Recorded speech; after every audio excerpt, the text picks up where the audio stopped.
ஏடுகுண்டலவாரா வெங்கடரமண. இந்த சொர்க்கவாசல் திறந்து விட்டது. திருவரங்கம் அருள்மிகு அரங்கநாத சுவாமி திருக்கோவிலை நாம் திருப்பரமபத வாசலை தரிசித்துக் கொண்டிருக்கிறோம். தொடர்ந்து இந்த திவ்யமான தருணத்தில் நாம் இணைவோம். ரங்கநாதன் நம்பெருமாள் அழகிய மணவாளன் இதோ பரமபத வாசலை நோக்கி வந்து கொண்டிருக்கிறார். இசைவாதியங்கள் முழங்கியவர்கள் முன்னே வந்து கொண்டிருக்க இதோ ரங்கநாதன் மிக அற்புதமாக சேவை சாதித்துக் கொண்டிருக்கிறான்.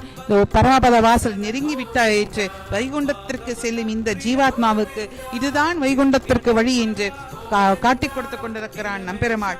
நம்பெருமாள் மணல் வழியில் எழுந்தருள்வதற்கு முன்னர் நம்மாழ்வார் திருமங்கி ஆழ்வார் உடையவர் ஆகியோர் திருமாலை வரவேற்க காத்துக் கொண்டிருக்கிறார்கள்.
गोवर्धनोतार गोविंदा दशरथ नंदन